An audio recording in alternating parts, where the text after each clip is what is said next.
Hey, vinyl people, it's Don Wilkins, and welcome to my vinyl channel, Bow Records, a mobile and social media vinyl shop based out of Owensboro, Kentucky. So, this is my vinyl tag, first time doing this. This is something that many vinyl channels are doing. They do it every year. It's just a list of questions about the previous year, just to kind of showcase records that you come across during the past year and just records in your collection. And so they're just kind of fun questions to kind of think about, and it made me think about the past year. So just get right to it. The first question is my best find of 2022. It was a pretty hard question because I had a lot of good finds in 2022. But the one record I chose um, was this Beatles album here. If I can grab it, here we go. Introducing the Beatles. And, you know, it's one of those albums that I've had in the past, but it's always been a fake. There's a lot of what they call unofficial versions out there. And whenever I came across this one, I just came across, one of those secondhand stores that sells just a lot of stuff. And this vendor had just a rando Creative Records there.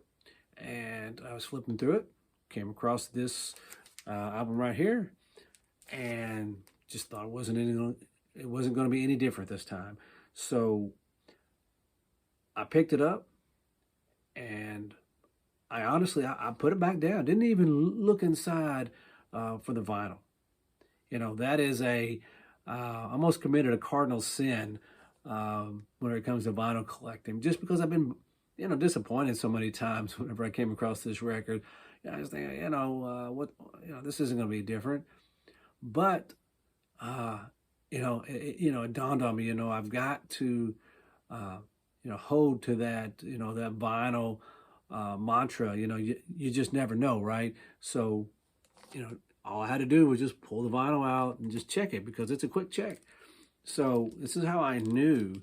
So if you can look right up there in the label where it says introducing the Beatles, and then right underneath that, above the hole, it says the Beatles once again. And so that's how you know that this is not a fake, because on all the fakes, where it says the Beatles is underneath the the hole there. So usually you'll find the Beatles underneath right there on all of these records. So it was only like $3, and I was like, holy cow! I can't believe this guy's only asking $3 for this record. And so that also made it a great find. And it wasn't the cleanest copy. But for $3, I was going to take a chance on it. Brought it home, and not a skip, not a crackle one. It played great. So, I was just thrilled to have this record, just because I've been burned so many times, and it was just kind of cool to have it. I'm a big Beatles fan, and to have that in the collection was just a cool find out in the wild. So. Question number 2, artist recently discovered. This one, I've never heard of this artist up until literally just a few months ago. Another one of those deals where I was vinyl hunting, came across this album in another rando Creative Records, fellow by the name of Elliot Murphy. His album Aqua Show from 1973. And there's a promotional copy. It has our local radio station WVJS here, and so I thought, and this was only a couple of dollars, so I thought, I'll take a chance on this and see what this is all about. And turned out, man, just a great record. Actually reminded me a lot of Bob Dylan. Has a lot of his voice is similar, but he also includes a lot of harmonica in his songs for feels and whatnot. And it was just a really cool album. There's a couple of songs on there called one called "How's the Family." It's a sad and tragic song, but it's just great vocals, just great. There's another song on here. It's called "Don't Go Away." Sorry, I had to pull down the glasses to kind of see the label. Um, and another song on there called "Last Rock Star." Anyway, just a cool find and a cool artist that I had just never heard of, and I was just pleased to hear this. And because sometimes, when I find records like that, most of the time I sell them, but this one, no, I kept it, and yeah, and I enjoyed it immensely. I listened to it a couple of times after I put it on the turntable. The third question, a perfect album. Um, you know, there are a lot of them out there, or a number of them out there, and you know, and I could have put several albums in this category, um, but I chose Bob Dylan's "Desire." Um, for me, this is for me personally, this is Bob Dylan's. It's my favorite album of Bob Dylan's. I was going to say his best album. I don't know that people would agree that this is his best album, but it's up there. Um, and I absolutely love this album. And for me, there's not a bad song on this record. It starts out with Hurricane, and then One More Cup of Coffee. Just a great tune. This record is from 1975. It's not one of Bob Dylan's more expensive records, and it's out there quite a bit. So you can find this Bob Dylan album out in the wild quite often. If you come across it, I highly recommend it. It is a great Bob Dylan album, and it's kind of a little different. It has uses like this fiddle through a lot of the songs. It's just great throughout. So it was just a different Bob Dylan album that I was used to listening to, but just not a bad song on the record. Um, Song that made you cry is the next one. Um, I don't know if it made me cry, but it did make me feel a little melancholy a little bit. Um, I kind of got back into Dan Fogelberg, um, and and I know he's one of those artists that you see out a lot. Um, uh, his albums, and they're not very expensive, but I do own one Dan Fogelberg in my collection, and it is The Innocent Age. So, and for me, this is his best album. This is the album if you're going to have Dan Fogelberg. This is the one to have. And on this record, it's got this song called "The Same Old Lang Syne." This record is from 1981, and but that song there, I listened to it, during Christmas time. Let me turn this over here, and because it has that kind of feel to it, but in a not, like I said, in kind of a melancholy way. It tells a story.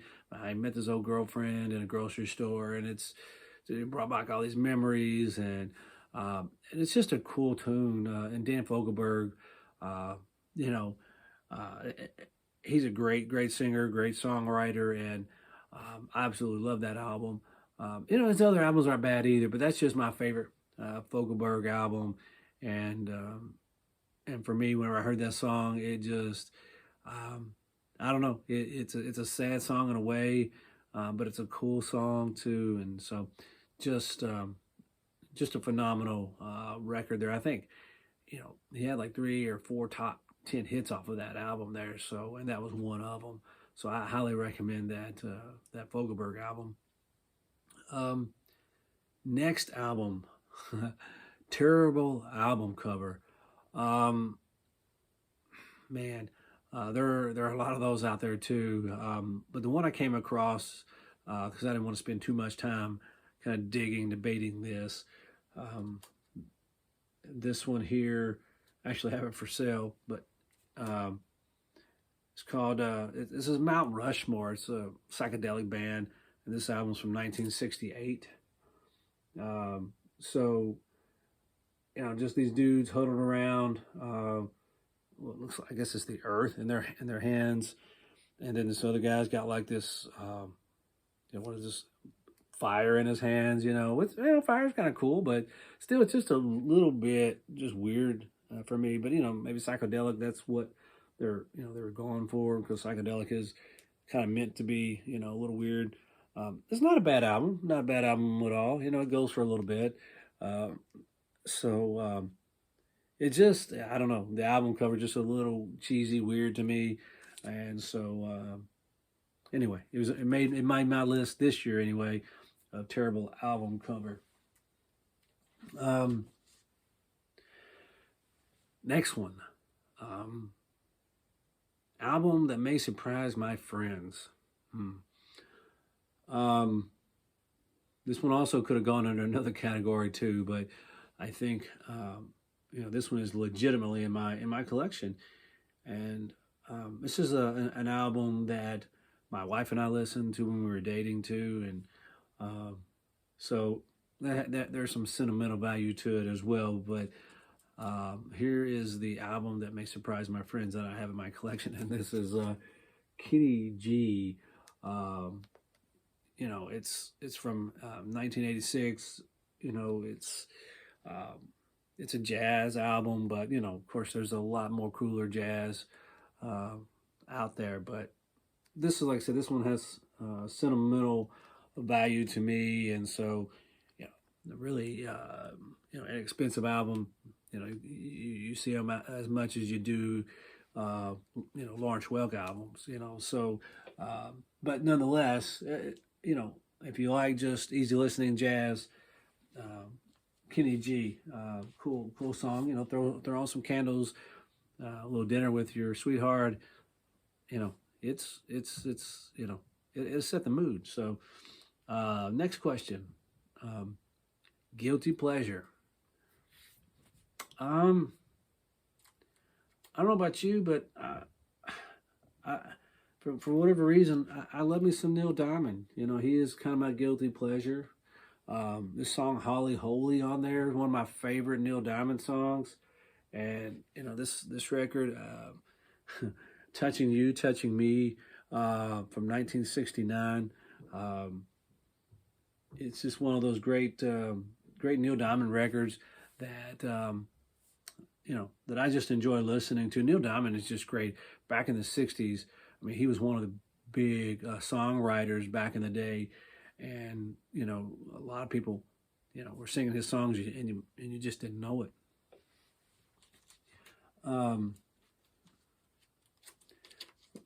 So, album with an animal on the cover. Yeah, there's a lot of those out there, but the one that immediately came to my mind, it's that just a great classic album, and it is the Beach Boys, Pet Sounds. It is their signature album, I would say. I'm not even sure are those deer. This one, the white one there, I don't know if that's a deer. If it did, it looked like it ate the other deer as well. But it is kind of an odd cover itself. But it's got all these great tunes on it. This is an actually original 1968 mono. So very cool album. Has "Wouldn't It Be Nice" on it. God Only Knows, which is probably my favorite Beach Boys song. So, but just a cool album with an animal on the front, or animals, I guess. So there's that.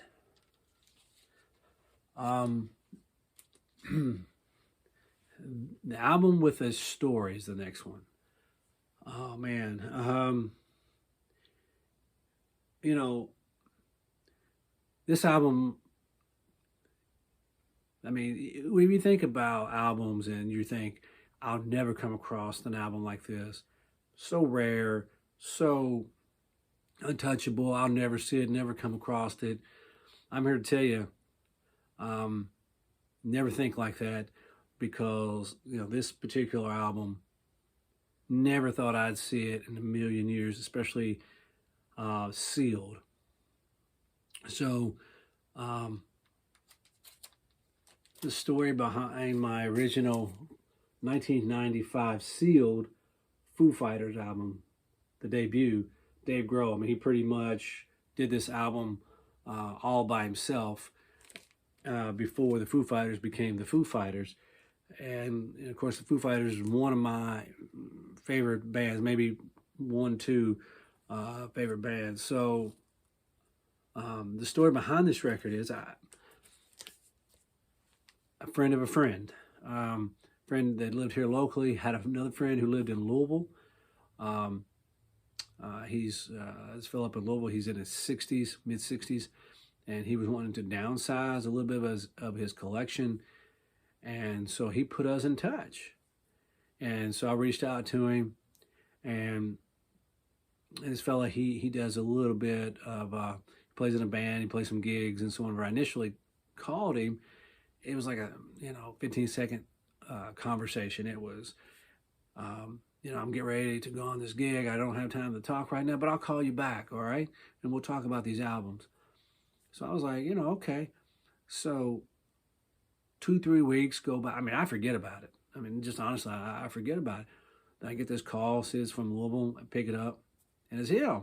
He's like, hey, you still interested in those records? And I was like, yeah, what do you have? And he said, well, I'll send you some pictures. So he sent me, there were 150 albums that he was sending me pictures of. He would take a picture of several, from one photo. It wasn't 150 separate photos. And in one of those photos was this album. And I thought, oh, well, that's cool. Did I think that it was an original pressing, first pressing of this album? I had high hopes for it, just because, he was probably buying records, back then, back in the 90s, and of course earlier. And so, I drove to Louisville to his house, and all I could think about, man, I gotta get my hands on this record. They had a lot of other cool stuff in there. I paid $150 for 150 records, so basically $1.50 a piece. So to think that this was in there, even open, was still well worth it to me. So I get there, I'm flipping through, and he's like, you might find a few things that might be worth a little bit to you. And I come across this, I pick it up, and I'm looking. I was like, holy cow, this is still sealed. Never opened it. That's not too uncommon. I still have some sealed, unopened albums, but just to think, to find this still sealed, in that collection that I was able to get, it was well worth the 2-hour drive from my home, and I've done a little bit more business with him, and hopefully we'll do more in the future as he continues to downsize. So next album, best bargain find. That Foo Fighters was kind of a good bargain. But in my mind, I'm thinking, you just find out in the wild, just some rando place, and that's kind of what I did with this album right here. This is a 1964 Ain't That Good News by Sam Cooke. Another one of those, just flipping through, just a crate of records out of just a vendor place, and came across this. And of course, 1964, this was the last album Sam Cooke put out before he passed away. And just great songs on there. And I think that they were only asking like $4 for this. This album's, worth 10 times that. Great shape. And that was just a cool find, and a great bargain. I'm a big fan of Sam Cooke. That album has Change Gonna Come on it and other great hits by him on it. But being his last album before he passed away is is just something to cherish as well. So, and these last three are more like, I guess, bonus questions here. Um, and it's album that takes me back to a specific time. And for me, this album came out. It was released on August 12th, 1991, literally the beginning of my senior year of high school. And and I was listening to this band well before this album came out, um, but um, but because of its timing, and it doesn't get any bigger than Metallica's Black Album. Yeah, it's the Walmart exclusive that they came out with, the colored vinyl. I've yet to open this, so um, and I do not have an original of any of their albums, and so actually I do actually have an original. I have an original Load album, so I kind of take that back.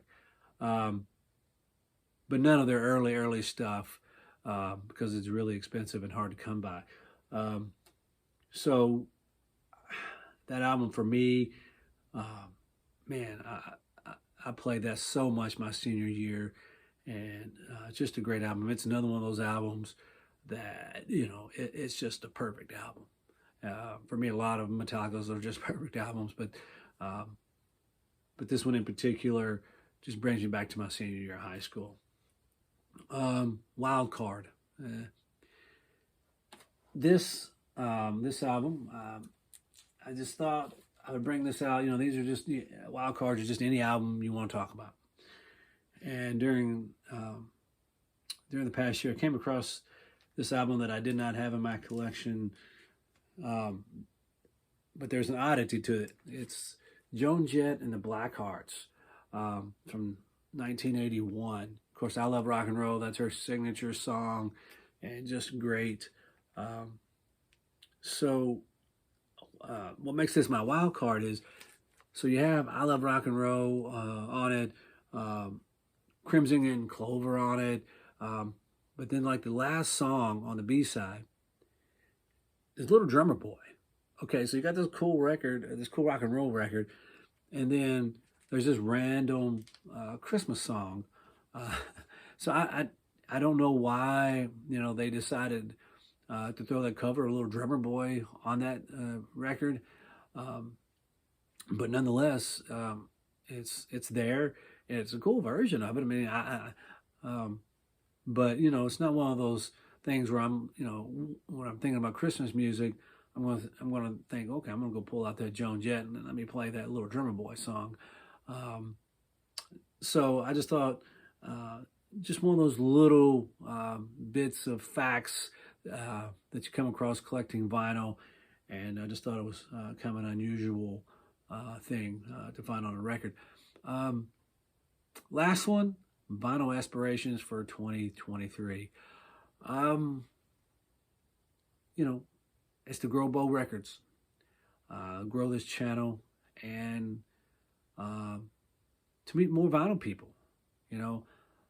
Since I've been doing this, I mean, there is a bond, there's a connection there whenever you meet people who are into vinyl, whether they're just casual or they're serious vinyl collectors. There's always something to talk about, and I enjoy getting to know them, and whether it be here locally or outside of Owensboro, um, we all have this passion for vinyl, and it's just great whenever I meet people who are in the vinyl. And speaking of those people, I want to give a shout out for this album and that my friend Nick gave me today. The Beastie Boys, The Root Down. If this is a reissue, but as you can tell, I'm a Beastie Boys guy as well, and he just gave this to me just out of the blue. And so I appreciate Nick all the way from Athens, Greece. He lives here in Owensboro now, and just a great record guy as well. And I enjoy, anytime we hang out together and shop for records and talk about records. So that's it. That's my vinyl tags for this year. And I guess the best thing you can do right now is subscribe to the channel. You can also click the little bell that's there, and when we click that, it will alert you to whenever I have any new episodes up. And I guess until next time, I'm Don Wilkins for Bow Records. Good day.